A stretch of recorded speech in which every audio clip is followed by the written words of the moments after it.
तो स्वागत है दोस्तों, आज के इस नए वीडियो में हम लोग क्लास 10 साइंस का chapter number 1 chemical reaction and equation पढ़ रहे थे और इस वाले पार्ट में हम लोग जानेंगे डबल डिस्प्लेसमेंट रिएक्शन को। तो डबल डिस्प्लेसमेंट रिएक्शन क्या होता है इसके बारे में डिटेल डालेंगे और इसमें क्या क्या आयंस एक्सचेंज होता है वो भी हम लोग इसमें जानने वाले हैं। तो चलिए शुरू करते हैं इस वाले पार्ट को।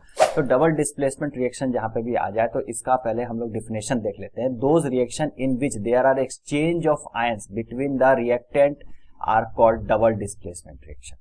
वैसा reaction, those reaction in which अगर आयंस का एक्सचेंज हो रहा है बिटवीन द रिएक्टेंट, यहाँ पे ऑब्वियस से बात है दो रिएक्टेंट होंगे, दोनों में अगर आयंस का एक्सचेंज हो जाता है, ठीक है, तो उसको हम लोग डबल डिस्प्लेसमेंट रिएक्शन कहेंगे। ठीक है, अभी इसको मैंने आयंस का एक्सचेंज क्या होता है ये अभी तुरंत समझ में आ जाएगा। पहले हम लोग यहाँ पे ऊपर देख लेते हैं फिर उसको समझते हैं।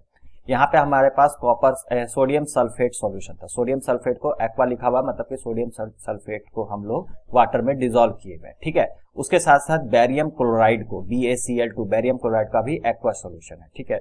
ये वाला जो टेस्ट ट्यूब है इसमें ये वाला जो आप फिगर से भी देख सकते हैं, ये वाला जो टेस्ट ट्यूब जो नीचे पकड़ा हुआ है उसमें test tube containing the barium chloride, ठीक है। बेरियम क्लोराइड इस वाले टेस्ट ट्यूब में, और जो ऊपर से जो डाला जा रहा है ये वाला टेस्ट ट्यूब, इसमें जो सॉल्यूशन ये वाला हमारा है सोडियम सल्फेट सॉल्यूशन। ये दोनों सॉल्यूशन का हम लोग अलग अलग टेस्ट ट्यूब में ले लिए, ठीक है।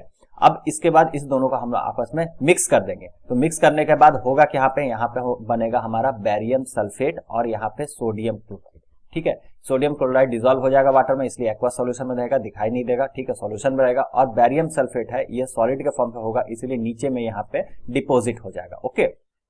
अब देखो यहाँ पे हुआ क्या, सोडियम सल्फेट था NaSO4 और बेरियम क्लोराइड था BaCl2। यहाँ पे देखो बेरियम क्लोराइड बन गया, बेरियम सल्फेट बन गया और सोडियम क्लोराइड बन गया। यहाँ पे देखो, यहाँ पे क्या हुआ, सोडियम जो है वो क्लोरीन के साथ चला गया और जो बेरियम जो है वो सल्फेट के साथ चला गया, ठीक है। तो यहाँ पे यही चीज हुआ, सोडियम जो है वो क्लोरीन के साथ चला गया NaCl, ठीक है। बैलेंस किया हुआ वो अलग बात है, ठीक है। यहाँ पे सोडियम क्लोराइड बन गया, ये आपस में रिएक्ट कर गया, मतलब कि इसका जो पॉजिटिव आयन है बेरियम क्लोराइड के नेगेटिव आयन के साथ रिएक्ट कर जुड़ गया, आपस में एक कंपाउंड बना लिया। और यहाँ पे जो सोडियम सल्फेट का जो नेगेटिव आयन है, मतलब कि सल्फेट आयन है, ये बेरियम क्लोराइड का जो पॉजिटिव आयन है बेरियम, उसके साथ रिएक्ट कर गया, ठीक है। यहाँ पे बेरियम सल्फेट बना लिया। तो यही हुआ, आयंस का एक्सचेंज हो गया। यहाँ पे जो सोडियम था वो क्लोरीन के साथ चला गया, बेरियम था वो सल्फेट के साथ चला गया, ठीक है। डिस्प्लेसमेंट रिएक्शन जो पिछले बार पार्ट में बताया था, मैंने नहीं देखा तो वीडियो का लिंक मिल जाएगा आपको डिस्क्रिप्शन में, वहां से देख लो। उसमें कोई एक बाहर से एलिमेंट आ रहा था और एक कंपाउंड में से उसको रिप्लेस कर दे रहा है। यहाँ पे क्या हो रहा है कि जो दो कंपाउंड रहेंगे आपस में इंटरचेंज कर जाएंगे, ठीक है। एक का पॉजिटिव दूसरे के निगेटिव के साथ, एक का पॉजिटिव फिर पहले वाले के निगेटिव के साथ आपस में जुड़ के कंपाउंड का फॉर्मेशन कर लेगा। तो यहाँ पे हो क्या रहा है अब हम लोग यहाँ पे समझते हैं। अब देखो, सोडियम सल्फेट था एक्वा सॉल्यूशन में, ठीक है, और बेरियम क्लोराइड एक्वा सॉल्यूशन। जैसे ही सोडियम सल्फेट को Na2SO4, ठीक है, इसको अगर एक्वा सॉल्यूशन में, मतलब कि पानी में अगर हम लोग डालेंगे तो ये आयंस के फॉर्म पे आ जाएगा, जैसे Na प्लस पॉजिटिव आयन 2, ठीक है, और यहाँ पे जो सल्फेट है SO4 2 निगेटिव आयन, ठीक है, ये इसमें टूट जाएगा। उसी तरह से बेरियम क्लोराइड BaCl2 है, इसको एक्वा सॉल्यूशन में अगर हम लोग डालते हैं तो ये बेरियम के फॉर्म पे, बेरियम आयन के 2 प्लस, यहाँ पे बेरियम और यहाँ पे 2 क्लोरीन आयन माइनस, ठीक है, ये आयंस के फॉर्म में टूट जाते हैं। जैसे ही अगर हम लोग इसको पानी में डालेंगे ये आयंस के फॉर्म पे, जैसे सोडियम सल्फेट सोडियम और सल्फेट आयन में, और बेरियम क्लोराइड बेरियम और क्लोरीन के आयंस के फॉर्म में आ जाएंगे।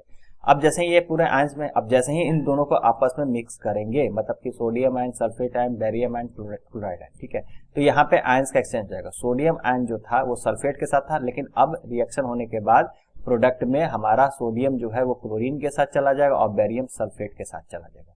तो यहाँ पे जो फॉर्म बनेगा वही बनता है BaSO4। बेरियम सल्फेट वाटर में डिसॉल्व नहीं होता, इसलिए यहाँ पे रेसिड्यू के फॉर्म पे सॉलिड के रूप में निकल जाएगा, ठीक है, जो यहाँ पे निकला, और NaCl वाटर में डिसॉल्व हो जाएगा, ठीक है, तो NaCl यहाँ पे फॉर्म हो जाएगा। तो यही चीज यहाँ पे बन रही है, आयंस का एक्सचेंज, जैसे कि लिखा हुआ ना डिफिनेशन में, एक्सचेंज ऑफ आयंस होता है, तो यहाँ पे एक्सचेंज ऑफ आयंस हो रहा है, ठीक है।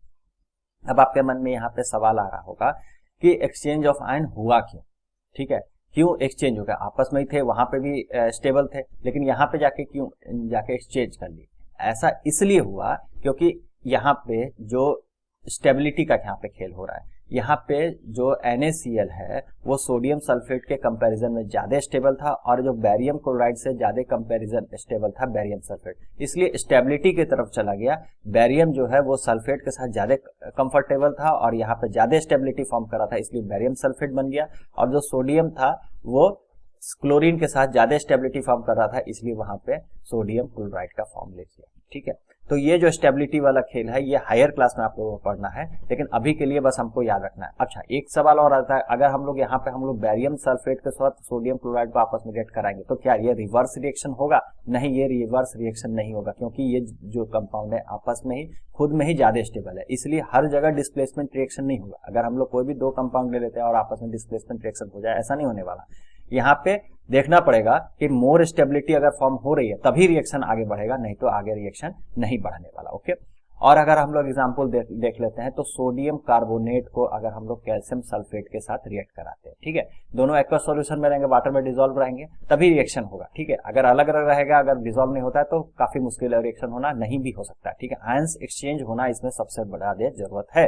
तो यहाँ पे सोडियम कार्बोनेट है तो यहाँ पे सोडियम आयन बनेगा Na+N, ठीक है, और कार्बोनेट आयन बनेगा CO3 2-N, और यहाँ पे कैल्शियम सल्फेट था तो कैल्शियम सल्फेट में Ca2+N बनेगा, और सल्फेट है तो SO4 2-N बनेगा। ये दोनों अगर हम लोग वाटर में अगर डालते हैं तो यहाँ पे सोडियम सल्फेट का फॉर्मेशन हो जाएगा NaSO4, तो आयन का एक्सचेंज जो है सोडियम एंड सल्फेट आयन के साथ चला जाएगा और कैल्शियम एंड कार्बोनेट आयन के साथ चला जाएगा, और यहाँ पे कैल्शियम कार्बोनेट बनाएगा।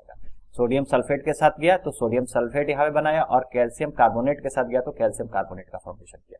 वही सवाल यहाँ पे फिर आता है कि अगर हम लोग सोडियम सल्फेट को और कैल्शियम कार्बोनेट को आपस में रिएक्ट कराएंगे तो रिएक्शन रिवर्स हो जाएगा? नहीं, नहीं होने वाला, क्योंकि सोडियम सल्फेट मोर स्टेबल है, कैल्शियम कार्बोनेट आपस में स्टेबल है। कैल्शियम सल्फेट के साथ यहाँ पे नहीं जाने वाला, सोडियम में कार्बोनेट के साथ नहीं जाने वाला, ये खुद में आपस में काफी स्टेबल है, इसलिए ये रिएक्शन रिवर्स में नहीं होगा। ठीक है, लेकिन जैसे ही सोडियम कार्बोनेट को का सॉल्यूशन अगर कैल्शियम सल्फेट के सॉल्यूशन के साथ डालेंगे तो सोडियम सल्फेट और कैल्शियम कार्बोनेट का फॉर्मेशन यहाँ पे हो जाएगा।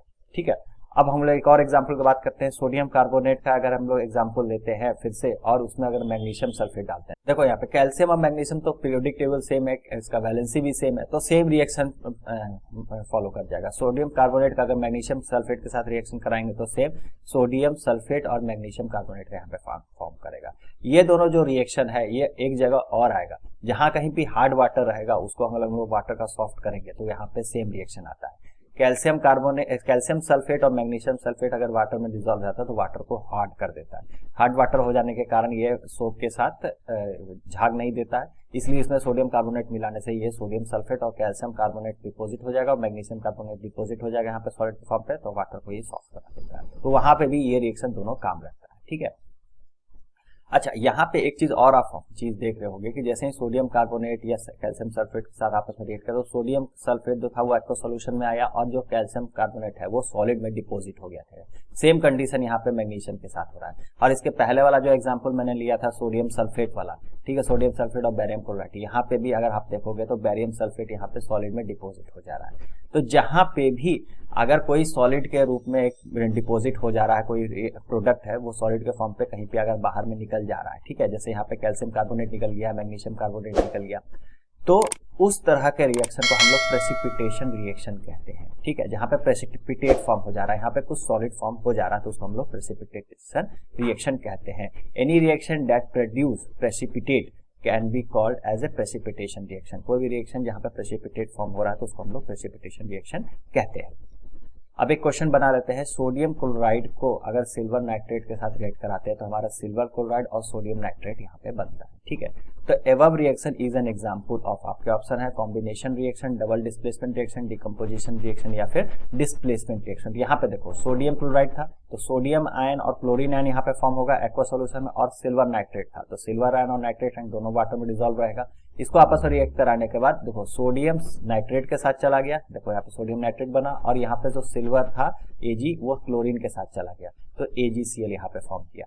ठीक है, ये वाला फॉर्म यहाँ पे हो जा रहा है और ये वाला, तो यहाँ पे क्या हो रहा है, आयन का एक्सचेंज हो जा रहा है, सोडियम आयन नाइट्रेट आयन के साथ चला गया और सिल्वर आयन क्लोरीन आयन के साथ चला गया। तो एक्सचेंज ऑफ आयन जहाँ पे होता है, जहाँ पे रिएक्टेंट में दो सबस्टांस रहे आपस में, एक्वा सॉल्यूशन रहे, आपस में जाकर रिएक्ट करने के बाद आयंस का अगर एक्सचेंज करता है और वहां पे प्रोडक्ट में आयंस एक्सचेंज करता हुआ प्रोडक्ट अगर हम लोग को कंपाउंड बन के दिखाई देता है तो उसको हम लोग डबल डिस्प्लेसमेंट रिएक्शन कहेंगे, जो हम लोग अभी इसमें पढ़ा। ठीक है, thank you very much. Video आपको अच्छा लगा तो लाइक और सब्सक्राइब करना भूलें। मिलते हैं अगले वीडियो।